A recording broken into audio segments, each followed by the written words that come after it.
Millionaire invites his mistress to dinner. Pregnant wife storms in and overturns the table. In a world where gilded mansions and high-stakes ambitions shine as brightly as polished marble, appearances are everything. Within the prestigious streets of Greenwich, Connecticut, Ethan Harrington has cultivated a glittering reputation, an empire built on cunning deals. A lavish manor overlooking the sea, and a poised wife carrying his unborn child. Yet behind every courteous nod and impeccably tailored suit, secrets smolder like embers about to spark an inferno. One fateful night, over fine wine and hushed tones in an exclusive restaurant, tensions erupt into a very public reckoning. Shattered glass and raw heartbreak expose the messy truth nobody dared speak aloud. Ethan Harrington was born into money-old wealth, laced with understated influence. His grandparents built a modest real estate portfolio that, over time, mushroomed into a local empire. His parents, Evelyn and Peter, passed down both the fortune and the prestige, but it was Ethan who took the Harrington brand to new heights. By his mid-20s, he had expanded the family holdings to include high-profile commercial properties, marinas, and swanky residential developments. Magazines hailed him as a visionary, praising his flair for merging architectural elegance with modern convenience. Everywhere he went, he radiated the confidence of a man accustomed to absolute control. But no empire is without its cracks. At social events, neighbors and partners lauded Ethan's strategic thinking, yet murmurs persisted, grumblings about ruthless business tactics, about deals sealed behind tightly closed doors. He paid little mind to the whispers. Success was a shield after all, and he wore it well. Charlotte Montgomery, who became Charlotte Harrington after a whirlwind romance, embodied timeless grace and an intriguing blend of warmth and reserve. She had made her name as a budding fashion designer in Manhattan, balancing gallery showcases with runway appearances. The pair first met under the lofty ceilings of an art gala, where Ethan arrived to charm prospective investors while Charlotte showcased a collection inspired by the Victorian era. Their initial conversation crackled with curiosity and tension. Within 6 months, rumors of an engagement danced around their social circles.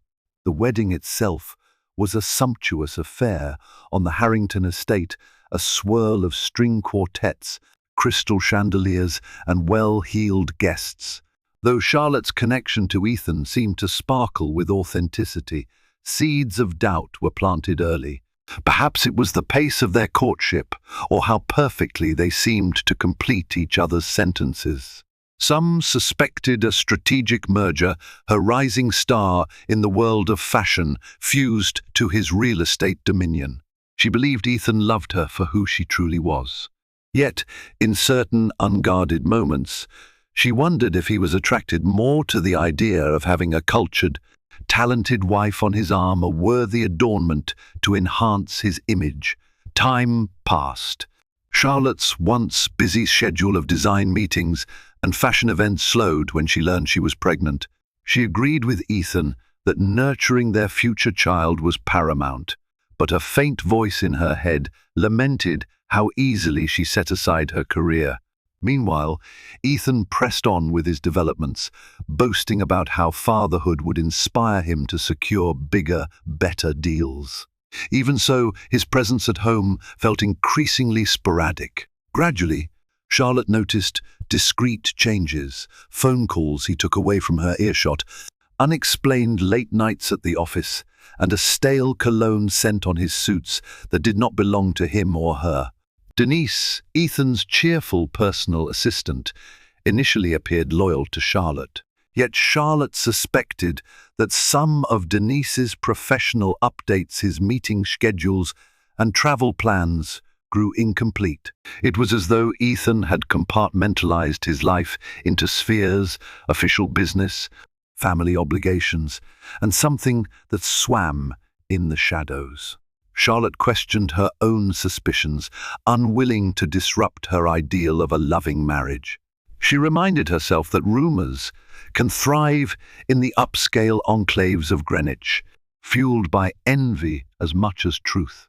Still, she couldn't ignore the glances friends exchanged at country club brunches whenever she mentioned Ethan's extensive business trips. And when Charlotte confided in her closest confidant, Lydia, she was met with silence and a sympathetic squeeze of the hand, confirmation that Lydia, too, sensed something was amiss but couldn't bring herself to confirm it. In a last-ditch effort to quell her anxiety, Charlotte tried discussing her worries with Ethan directly. He brushed them off, offering carefully rehearsed platitudes. "Everything I do for our family." She wanted to believe him, though her instincts warned otherwise. Perhaps she might have endured the uncertainty a bit longer, if not for a final red flag, a credit card bill that listed repeated charges to an upscale downtown hotel, always on nights when Ethan claimed to be tied up in client dinners or late negotiations. An ache settled in Charlotte's chest. She felt both naive and resentful. Despite her reluctance to suspect the worst, all indicators pointed to the existence of another woman. Desperate for clarity, she hired a discreet private investigator named Gregory Stone. Meeting him in a quiet cafe on the outskirts of town, she divulged her suspicions. Gregory's calm, methodical demeanor reassured her. He promised to provide evidence one way or another. If Ethan was faithful, Charlotte could breathe easy. If not, she would possess tangible proof. Over the coming weeks, her sleep turned restless. She would stare at the ceiling for hours, imagining Ethan's possible betrayals. She forced down the growing panic by busying herself with preparations for the baby's arrival, choosing curtains, testing paint swatches, and painstakingly reading up on safe cribs. Her designs for a potential comeback fashion collection lay abandoned, overshadowed by her personal turmoil. Then one chilly evening, Gregory sent her a text that sent her heart into a tailspin. "We need to talk. I have photos and timestamps. The affair is real." Charlotte's hands trembled as she read his message. Reality slammed into her with crushing force. With 4 months left in her pregnancy, she was about to confront the betrayal that loomed like a thunderhead over her carefully ordered life. Only one final spark was needed to ignite the entire fuse, and that match was struck when Charlotte discovered her husband's dinner reservation at a clandestine restaurant known for shielding wealthy patrons' secrets. Mentally prepared for confrontation, she climbed into her car, determined that this night would no longer belong to Ethan and his mistress. It was time for the truth to explode into the open. As Charlotte steeled herself for battle, another figure in the unfolding drama prepared for a very different kind of evening. Isabella Marlowe considered herself more than just Ethan Harrington's mistress. A graduate of a prestigious university, she had pursued a career in corporate strategy before being sidetracked by personal ambition. Upon accepting a position as Ethan's special projects coordinator, she soon discovered his penchant for power and secrecy meshed perfectly with her desire to ascend life's ladder swiftly. In the beginning, Isabella's intentions seemed professional. She admired his swift decision-making and the influence he wielded in the real estate arena. Over countless late nights discussing projects in hushed tones, an illicit spark ignited. Perhaps it was the glint in Ethan's eye when she secured a difficult deal, or the gentle hand he sometimes placed at the small of her back as they exited conference rooms. Step by step, Isabella slipped into an affair that promised excitement and financial rewards far beyond her salary. Ethan, for his part, found in Isabella the thrill he lacked at home. She was sharp, daring, and in on his subtlest manipulations. He gifted her with luxuries, designer purses, diamond earrings, even weekend getaways in exclusive resorts. Secret meetings filled with half-lies and rationalizations became the norm. Over time, they shaped their own realm, isolated from the prying eyes of co-workers and sanitized from moral introspection. Still, Isabella sometimes wrestled with guilt. She would catch glimpses of Charlotte's portrait in Ethan's office and feel a twinge. Yet she told herself Charlotte was a sheltered society wife, uninterested in Ethan's true passions. If Charlotte wasn't fulfilling her husband's every need, why should Isabella hold back? This perspective crystallized the night Ethan first stayed over at Isabella's plush apartment. As she watched him stare out her penthouse window at the sprawling city lights, she asked the question that had simmered beneath the surface for weeks. When will you leave her? Ethan had sighed, gently promising that when the timing was right, when business deals wouldn't implode and the unborn child wasn't in jeopardy, he would separate from Charlotte.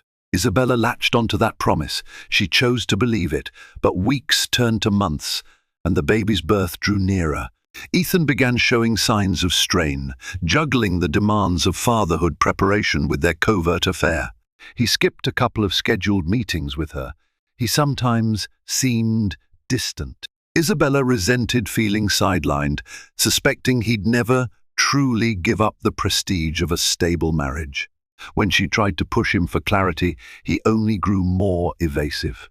The night of the infamous dinner, Isabella felt an odd mix of eagerness and impatience. Ethan had suggested they meet at l'Ambroisie Verdi, an exclusive restaurant revered for its strict privacy policy. In hushed phone calls, he mentioned needing to finalize their arrangement to talk about how they'd move forward. This sounded like progress to Isabella. A flicker of hope told her maybe Ethan was ready for the next step. If he was serious about divorcing Charlotte, perhaps he would publicly claim Isabella as his partner. When Isabella arrived, heads turned. She wore a sleek black gown that highlighted her figure, projecting the confidence she privately struggled to maintain. She swept through the candlelit foyer with the self-assurance of a woman who believed her star was on the rise. In the private dining alcove, Ethan awaited her, glancing at the discreet waitstaff to confirm that no cameras or curious guests lurked nearby. She took her seat, carefully crossing her legs. "I'm glad you finally invited me to a respectable venue," she said pointedly, referencing all those furtive hotel suites and remote getaways that made her feel more like a hidden vice than a cherished lover. Ethan offered a tense smile. "I owed you a proper evening, yes. Let's order and talk in comfort." A waiter glided over, and they made their selections: exotic appetizers, delicate entrees, and an expensive bottle of wine. Once alone, Isabella leaned in. "So, are you ready to make things public? How do you plan to handle Charlotte, especially with the baby due?" He fiddled with the corner of his napkin, choosing his words carefully. "I need to ensure that the business remains stable. Public perception matters a lot right now. My board is jittery. We're on the cusp of major deals. A scandalous divorce could spook investors. So I'm still a risk factor," Isabella said, her tone laced with bitterness. "Do you honestly expect me to wait in limbo indefinitely, content with empty promises?" Ethan's gaze flickered with frustration. "Give me time. Once the baby is born and the deals are secured, I can negotiate a private settlement with Charlotte. That's when we can transition into us." Those words, half appealing and half repugnant, hung between them. Isabella closed her eyes for a moment, suppressing the swirl of anger and desperation. She wanted to believe him but recognized a pattern. Yet, a mix of love, ambition, and fear bound her to him. The soft glow of table lamps, the gentle murmur of other discreet conversations, the subdued clink of cutlery, everything around them felt intimately secretive. And perhaps the night would have ended quietly, a private arrangement sealed with hushed words and sips of wine, if only fate had allowed. But destiny often has cruel timing, and tonight was no different.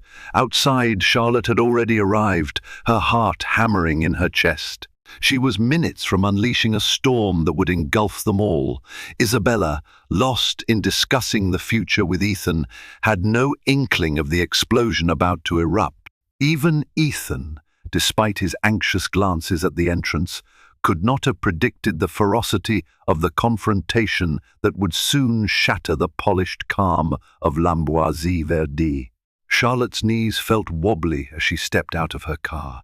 The illuminated sign of l'Ambroisie Verdi greeted her like a silent sentinel, as though daring her to proceed. She took a steadying breath. Clutching her purse, which held the phone brimming with evidence, she headed for the discreet side entrance. A polished doorman asked for her reservation, and she calmly mentioned she was meeting her husband, Ethan Harrington. The mention of the Harrington name parted any remaining resistance. Within moments, she was ushered inside, the staff too eager to please a wealthy patron to question the lack of a formal reservation. Once in the softly lit corridor, she could already sense the hushed elegance designed to protect high-profile clients from public scrutiny. But tonight there would be no privacy for her husband's covert plans. Inside the private alcove, Ethan and Isabella spoke in tense undertones. Isabella frowned at the worry lines etched across Ethan's forehead. "You haven't touched your wine," she noted, swirling the crimson liquid in her own glass. "Afraid you'll lose your nerve?" Before he could respond, Charlotte's voice sliced through the air. He should be afraid of a lot more than that. Both turned in sync, faces registering shock and horror. Isabella nearly dropped her glass, while Ethan stood so abruptly that his chair teetered. The hush that fell over the restaurant was immediate. Only the faint background music and the distant murmur of other diners persisted. "Charlotte," Ethan began, his voice betraying a tremor. What are you doing here?" Tears burned at the edges of Charlotte's eyes, but fury fueled her composure. "I could ask you the same, except I already know this isn't some innocent business dinner." Isabella placed her glass down, trying to maintain composure. "This is a private conversation," she said in a clipped tone. "You shouldn't be here?" Charlotte finished, anger boiling over. "Oh, I should be at home, right? Waiting like a fool while my husband carries on with his mistress?" She directed a blistering glare at Isabella. "I hope the role of second fiddle suits you, because that's all you'll ever be." Ethan reached out, maybe to place a hand on Charlotte's arm, but she recoiled. "Don't you dare," she hissed. "I trusted you, defended you against rumors." And all the while, this was going on. He stumbled through half-formed excuses.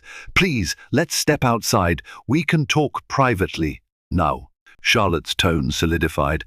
"I want the world to see what you truly are, the devoted husband parading around town with a woman behind his pregnant wife's back." A waiter inched forward, distress evident, unsure if he should intervene. Isabella shot him a frigid glance, which caused him to retreat. The rest of the diners strained to catch glimpses of the drama through parted curtains and plush dividers. Murmurs rippled through the restaurant as staff tried, in vain, to preserve the hush. They prided themselves on, Ethan's hands balled into fists. "Charlotte, please, don't beg," she spat. "You only ever beg when you're about to lose something important. It's always about you, your deals, your empire, your image." She turned her glare on Isabella. "And you? Did you think he'd actually leave me for you? You might have the glamour, but he'll never risk his fortune over love or lust." Isabella bristled, cheeks reddening. He deserves someone who stands by him, not someone who tears him down. Charlotte felt a blaze of indignation. "If I weren't tearing him down, I'd have done so the moment I suspected your affair. Instead, I tried to be a supportive wife, ignoring the cracks. But those days are done." She slammed a hand on the table. It rattled, nearly toppling the expensive bottle of wine. A hush fell once again, but the tension screamed louder than any outburst. Then, in a single burst of furious energy, Charlotte grabbed the edge of the table and heaved.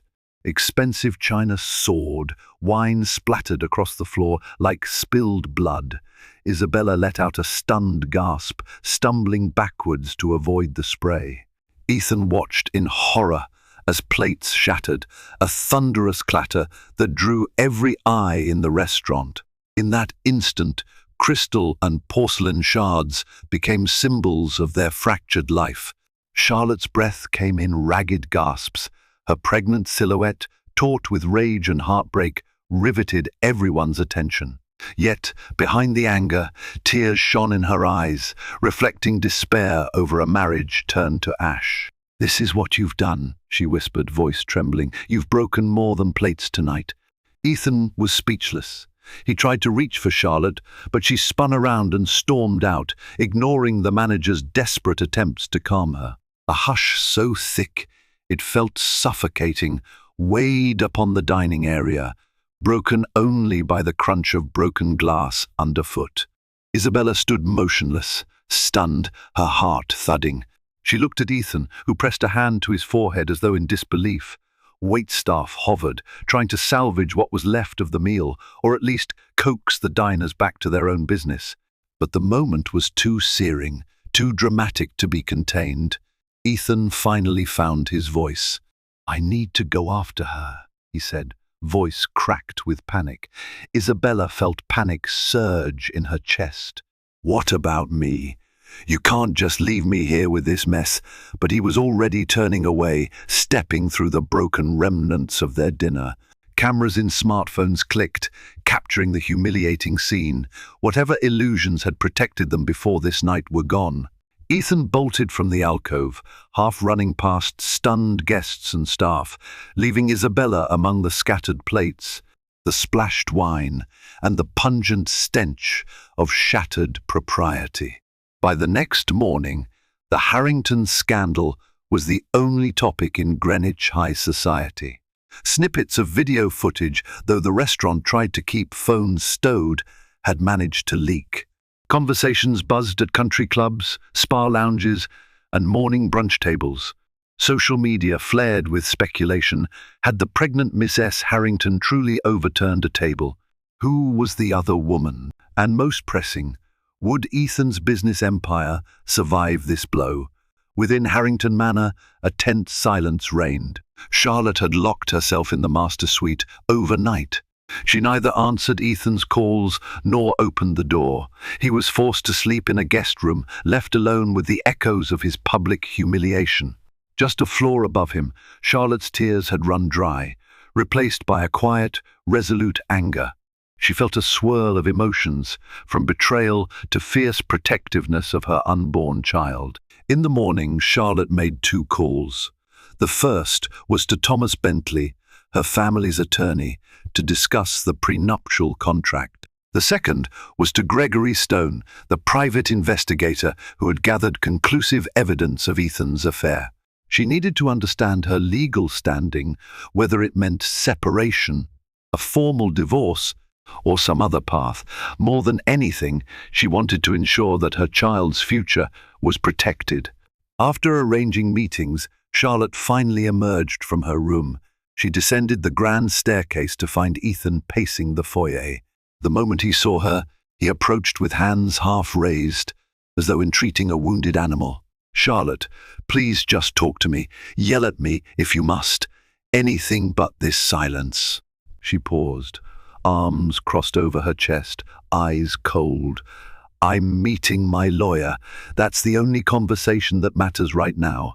His shoulders sagged. "I know I messed up. 1, I don't have an excuse other than sheer stupidity and selfishness. But let's discuss the baby.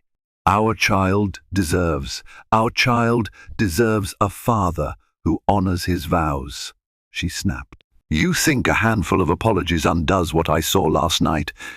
She took a steadying breath. "Do you have any idea how humiliating that was? For me and for our future child? You've flaunted your affair in public, maybe quietly before, but now the entire town knows." Ethan clenched his jaw. "I never intended to hurt you. I was trying to keep business afloat." "Business," She spat the word as though it tasted foul. That's what we are, right? A deal you made to portray the perfect family. Maybe we were always just another step in your climb, something you didn't consider worth preserving once it got complicated. She left him standing in the hallway, a swirl of guilt and panic in his eyes. Minutes later, she stepped into her car and instructed the driver to head downtown. She had no desire to linger in a house that now felt more like a gilded prison than a home. Meanwhile, Isabella woke up in her own apartment, feeling the sting of the previous night's fiasco. Numerous calls from gossip columnists blinked across her phone, and a few from friends, some curious, others genuinely concerned. She resisted checking social media. The last thing she wanted was to see the public's condemnation of her. Instead, she scoured the news websites. In the coverage, she was painted as a callous seductress, a home wrecker. The undercurrent of shame and defiance left her unsettled. Her phone buzzed with a call from Ethan. For a moment, she considered ignoring him, remembering how abruptly he'd bolted after Charlotte. But she answered, wanting to know what came next. "What do we do?" she blurted before he could speak. He sighed heavily. "I'm doing damage control. My PR consultant is drafting a statement about personal challenges. That's all I can say publicly. As for us," his voice trailed off. A spike of dread ran through her. "Don't tell me you're backtracking. You said you wanted a future with me." "Yes, but it's not that simple," Ethan interjected. "Charlotte's furious. And she's pregnant. If she files for divorce citing infidelity, I'll be in a very weak position financially and socially. There's also the child. Public backlash could ruin my deals." Rage flared in Isabella's chest. "So you want to pin this on me? Or do you want me to lie low while you try to keep your wife from divorcing you?" "I need you to keep a low profile," he admitted, voice taut with worry. "Maybe once things settle." She let out a bitter laugh. "You keep asking me to stay hidden, waiting for you to handle things. When do I get to live openly? Or are you stringing me along like a puppet while you salvage your empire?" "It's not like that," he insisted. "I just need time." His words echoed hollowly. Isabella ended the call, simmering in frustration. She had chosen to believe Ethan's promises, but after the spectacle of the night before, any illusions of a smooth transition into his life had shattered. She felt used, yet deep down she still craved the life he represented: wealth, influence, the thrill of being close to real power. That afternoon, 2 separate legal consultations took place in different corners of Greenwich. Charlotte met with Thomas Bentley, reviewing her prenuptial terms. A critical clause included heavier penalties for Ethan if an affair could be proven, something she had in spades. She felt a measure of vindication, but the complexities involving custody and child support weighed on her. She was not a vindictive person by nature, but Ethan's betrayal had struck her at her core. Across town, in a glossy penthouse office, Ethan sat with his attorney, Marion West, along with his PR specialist. They charted strategies to stem investor panic. Marion warned him that if Charlotte pressed for a divorce with those infidelity clauses, he could lose more than half his holdings. The old Ethan would have brushed it off, confident in his ability to negotiate. Now, he recognized how precariously everything hung by a thread. His brand, his image, his fortune potentially all at stake, thanks to his own recklessness. In the ensuing days, real estate deals teetered, with some partners demanding clearer commitments from Ethan's camp, wary of scandal. The tabloids gleaned more details, printing incriminating photos from the restaurant scene. Rumors about Charlotte's next move ran rampant, from the possibility of a swift divorce to claims she might flee to Europe or retreat to a remote family estate. Inside the tumult, Charlotte remained quiet. She needed time to decide whether to salvage fragments of her marriage or burn every bridge and start anew. The heartbreak was raw, but a practical voice told her that cutting ties too rashly might hurt her unborn child's security. She vacillated between fury, despair, and an aching nostalgia for the early days of their relationship, before Ethan's duplicity overshadowed everything.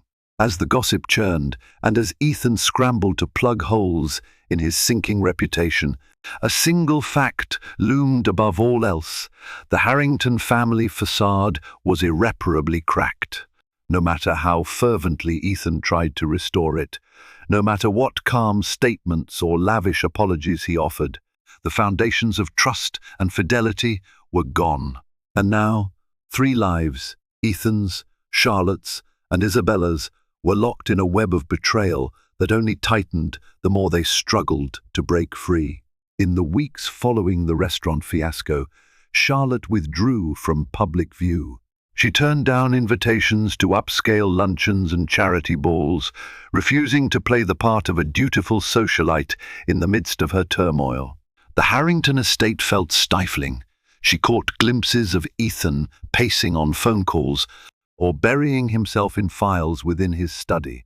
Their interactions were minimal and frostbitten.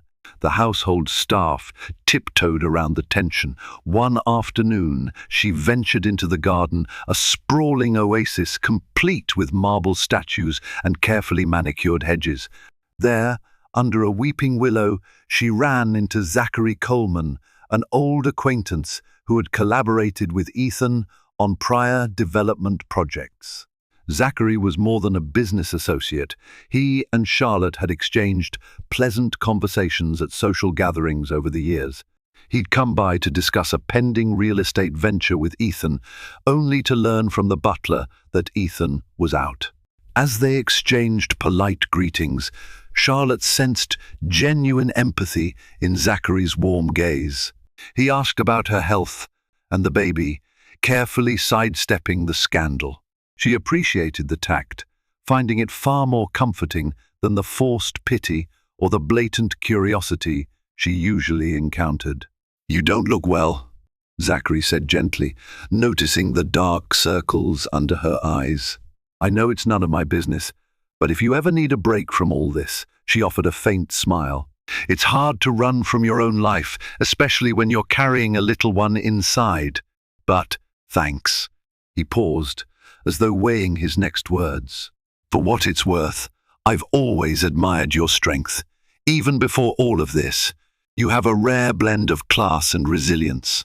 Don't let anyone, least of all Ethan, overshadow that." The sincerity in his voice touched her. "You're kind to say so. Right now, I'm just trying not to drown in the chaos he's unleashed."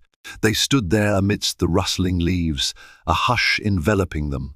For a brief moment, Charlotte felt seen as a person, not just the wife or the scorned figure in a scandal. She exhaled slowly, feeling a tension lift from her shoulders. Zachary's presence reminded her that she was still capable of forging connections outside the twisted narrative. Ethan's choices had created. Over the next few days, a quiet rapport developed between them.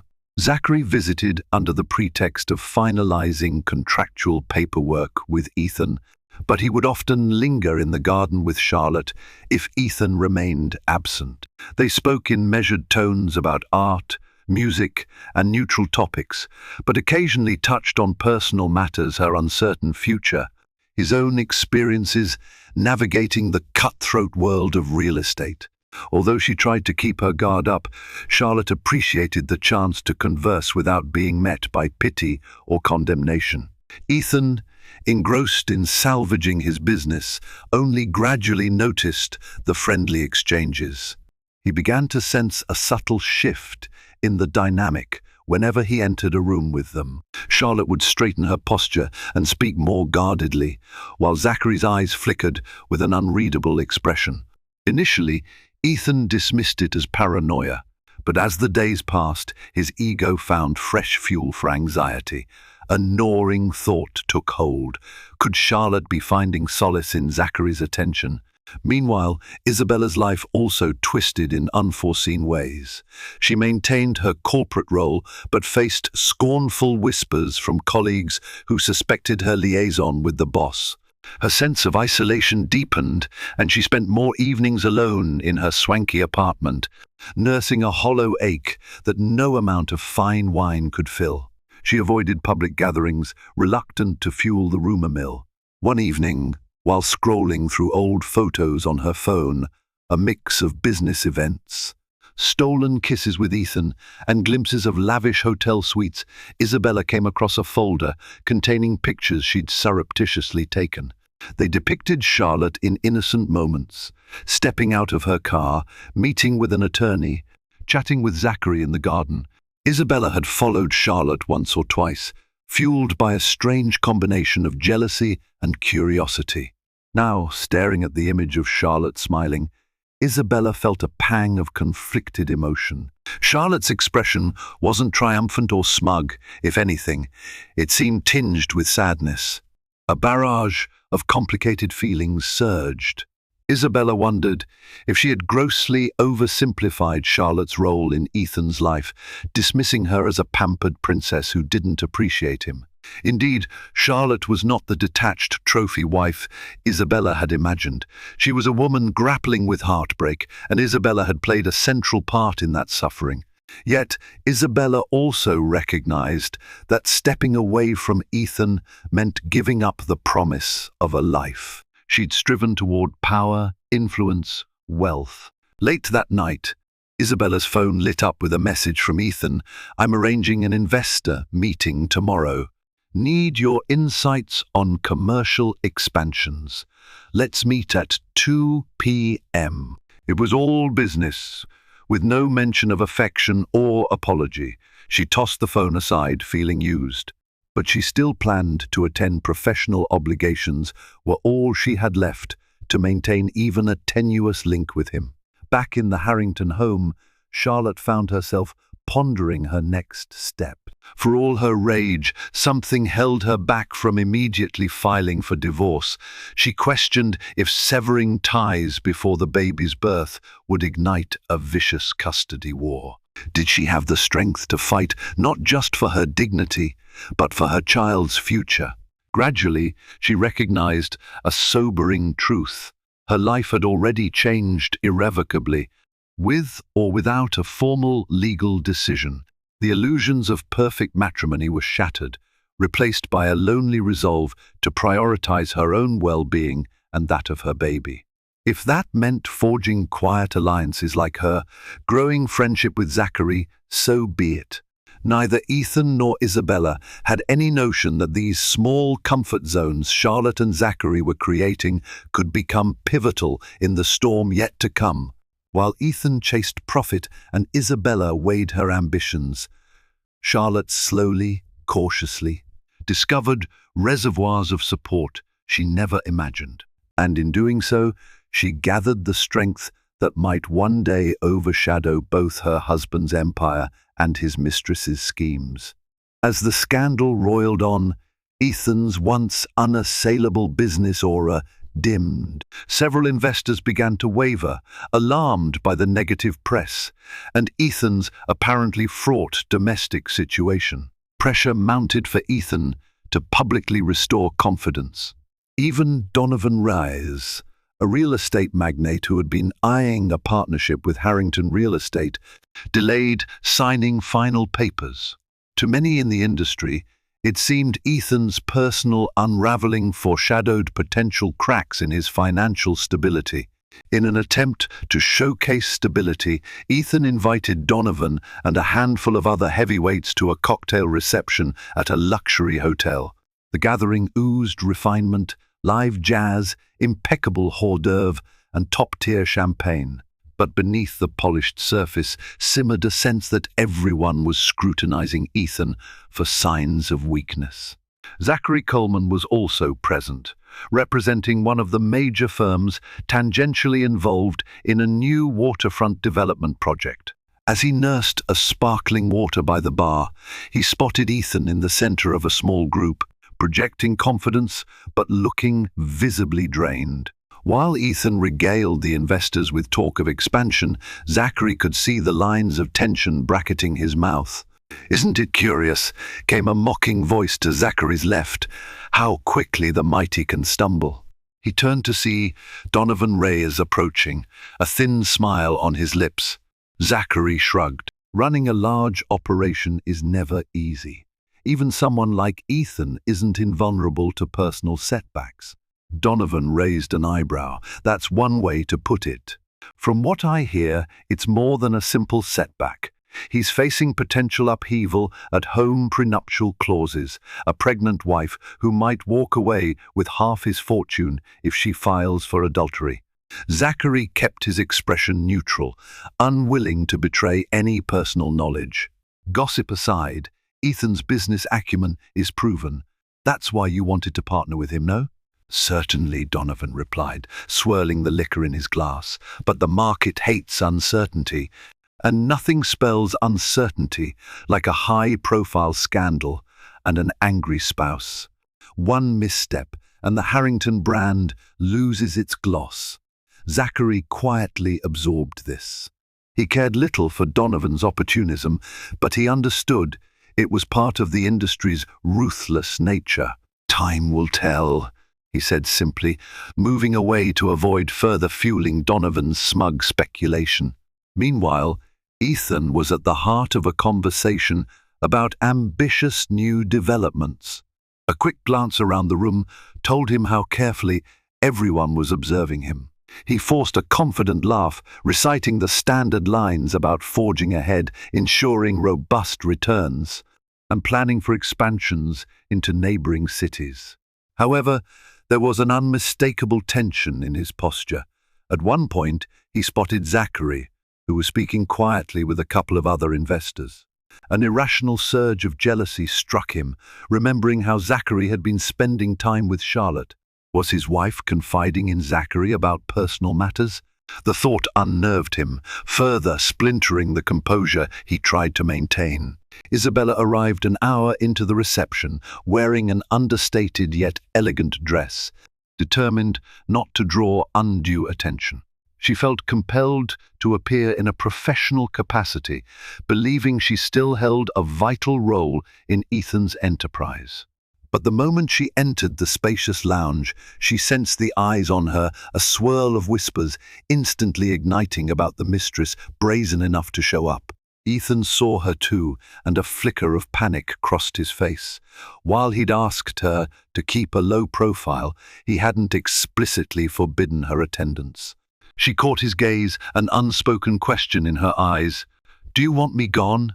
He gave a slight shake of his head. He couldn't afford another public spectacle, then turned back to his conversation. Isabella, swallowing her discomfort, found a corner near the bar to stand quietly. It wasn't long before Donovan Reyes sidled up to her. "Miss Marlowe, correct? I've heard about your strategic insights with Harrington Real Estate." She nodded, wary. "Yes, I manage special projects and expansions." Donovan's smile was cordial, though his eyes gleamed with a predator's curiosity. Must be quite the balancing act, especially these days. Isabella detected the double meaning. "Every business faces challenges," she said smoothly, "but I'm confident in our forward momentum." He took a sip of his drink. "I admire confidence. Yet, with swirling rumors and potential boardroom battles, one might question if the Harrington brand is sturdy enough to weather certain personal storms." His insinuations lingered in the air. She stiffened.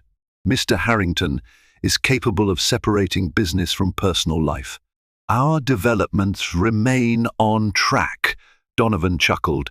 "Ah, Miss Marlowe, if only walls between personal and professional matters were so neatly sealed. Well, best of luck." With that, he moved on, leaving Isabella fuming over his veiled jabs. In a far corner, Ethan was cornered by another investor, demanding assurances that next quarter's forecasts wouldn't be derailed by family drama. Ethan insisted that everything was under control, but the investor's skeptical look said otherwise. By the evening's end, Ethan felt drained, aware that no matter how many polished promises he offered, trust had been rattled. As the crowd dispersed, Zachary briefly touched Ethan's shoulder. "Hey, might want to take a breather. You look worn out." Ethan gave a curt nod, tension etched in every line of his face. He glanced at Isabella, who lingered by the exit, casting him an uncertain look. "Yeah, thanks," he murmured, but his tone lacked warmth. Walking out, Ethan realized just how fragile his position had become. The veneer of success he wore was cracking under the combined weight of scandal and fear. Even if Charlotte chose not to file for divorce immediately, the rumor alone might hamper his expansion deals. He had become a man racing against time, scrambling to keep the pillars of his empire upright, all while the foundation his marriage continued to crumble beneath him. On a brisk afternoon, Charlotte stood in the grand foyer of the Harrington estate, her suitcases beside her. She had finally decided to leave for a while at least, to clear her mind from the claustrophobic tension that suffocated the mansion. Her destination was a secluded cottage near the coastline, owned by a cousin who had offered it for as long as she needed. There, she would have space to think about her child's future without constant reminders of Ethan's betrayal. Ethan approached, eyes clouded with desperation. "You're leaving?" He glanced at her suitcases, his voice cracking. "Charlotte, please, can't we talk?" She drew a controlled breath. "We've done nothing but hurl accusations and half apologies at each other. You can't keep me here against my will. I need clarity for myself and for our baby. Believe it or not, I don't want us at each other's throats." He reached for her hand, but she pulled back. "Don't," she said, her voice soft but firm. "I'm too hurt, and the trust is gone." In the silence that followed, Ethan looked as if he might collapse under the weight of his regret. "At least let me know where you'll be. I'll send you an address," she replied. "But I want space. No surprise visits." Then she stepped out into the crisp air, leaving the once imposing home behind as Reggie, the loyal driver, loaded her luggage into the car. In those tense moments, Ethan felt a sting of finality. He realized that Charlotte's departure could be the prelude to divorce, or maybe just a trial separation. Either way, the emotional vacuum weighed on him. Back inside, he found the hush of the estate unnerving. Every echo in the grand corridors reminded him of how thoroughly he had shattered the harmony they once shared. Later that day, he reached out to Isabella, half out of habit and half out of desperation. She arrived at his office, wearing a crisp blouse and pencil skirt, trying to maintain a veneer of professionalism despite the swirl of conflicting emotions inside her. She sat across from him at the large desk, noticing how tired he looked. "I need your take on the next steps," Ethan began, sliding a file toward her. "These are potential partners for expansions in the next quarter. My usual circle is skittish, so I'm forced to look for alternative funding." Isabella glanced through the papers. "Some of these groups are less stable than we'd prefer. High risk, high reward. Are you sure this is wise right now?" He pinched the bridge of his nose. "Not particularly. But I'm cornered. If I don't push forward, the rumors might morph into a self-fulfilling prophecy, investors withdrawing because they think we're going under." They talked shop for an hour, charting strategies, analyzing financial models. Yet, at the back of Isabella's mind lingered the unspoken question, what about us? Eventually, she mustered the courage to broach the subject. "Ethan," she said quietly, placing the documents aside, "where does our relationship stand?" He gazed at her with hollow eyes. "Charlotte left the estate. We're in limbo. I have no idea if she'll file for divorce. My lawyers say I should try to reconcile, at least to prevent a public legal battle." A pulse of pain throbbed in Isabella's chest. "So you want me to vanish, pretend we never happened?" "Because if she decides on reconciliation, I can't be around." Ethan tried to form a response, but faltered. "I don't know," he finally admitted. "My life is in pieces. Part of me still wants you, but I also can't ignore what's at stake with Charlotte. The baby and the business. Isabella swallowed the knot in her throat. All her prior confidence in capturing Ethan's devotion now felt like a foolish fantasy. I won't wait forever, Ethan. I can't remain your best-kept secret while you hope to salvage your public image. That's not living. He raked a hand through his hair. I understand. I just need more time. She gave a sad laugh, fighting back tears she refused to shed. You always need more time. Gathering her things, Isabella left his office, a swirl of emotions tangling in her chest. Anger, regret, a lingering hope she couldn't quite extinguish. She'd reached a crossroads where her desire for the life Ethan symbolized warred with her growing realization that he might never truly choose her. Meanwhile, Charlotte arrived at the coastal cottage. The sea air and the sound of crashing waves provided a stark contrast to Greenwich's manicured lawns. She settled into the cozy space, far smaller than the Harrington mansion, but infinitely more peaceful. Each morning, she took contemplative walks along the shoreline, feeling the baby's kicks as a reminder of what mattered most. She also spent time on the phone with her lawyer, shaping contingency plans. Thomas Bentley explained that she held a strong position given the prenup's infidelity clause. Still, she hesitated to wield that power as a cudgel. Part of her considered trying to salvage the marriage if Ethan would genuinely repent. Yet, her pride and wounded heart cautioned against trusting him. Zachary called occasionally, checking on her well-being with a gentle tone that never crossed boundaries. Their conversations offered her solace. She appreciated his ability to speak openly about the complicated nature of heartbreak. In truth, she felt a budding warmth in his kindness, a flicker she tried to downplay, given her complicated circumstances. One late afternoon, after a contemplative walk on the beach, Charlotte returned to find a letter slipped under the cottage door. It was from Ethan. Briefly, her heart jumped, wondering if he'd driven all the way out. She opened the envelope to find a handwritten note. I know I can't fix what I've broken overnight, but please talk to me. Let me be there for our child. I'm lost without you. She read it over twice, tears brimming. She felt the old tug of nostalgia for the man she once believed Ethan to be. But she also recalled the image of him in that intimate restaurant booth, leaning close to Isabella. Folding the note, she set it on the table, uncertain whether to respond. Her next choice could define everything: her future, her baby's upbringing, and maybe even the empire Ethan so desperately tried to preserve. Far away, in Greenwich, that same tension clung to Ethan's steps as he exited his office building at dusk, aware that no matter how meticulously he worked on deals, it might all crumble if Charlotte unleashed the evidence of his affair. At the same time, Isabella wondered how long she'd cling to someone who refused to claim her openly.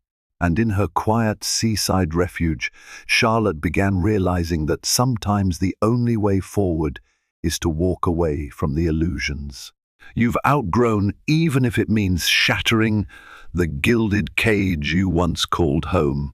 Wealth and power promise the world, yet behind the refined smiles and expensive suits, hidden turmoil can transform a glamorous life into a fragile facade. Ethan Harrington's empire trembles at its foundation as broken vows and explosive truths threatened to destroy the very legacy he worked so hard to build. Caught in the fallout, Charlotte stands poised to reclaim her autonomy, and Isabella grapples with the realization that empty promises rarely become reality. If this tangled tale of passion and betrayal kept you on edge, remember to show your support. Hit the like button, share this story with friends who love high-stakes drama, and subscribe for more riveting narratives. What do you think awaits Ethan, Charlotte, and Isabella on the other side of heartbreak and ambition? Let us know your thoughts. Your engagement keeps these stories alive, fueling more twists and real-life lessons still to come.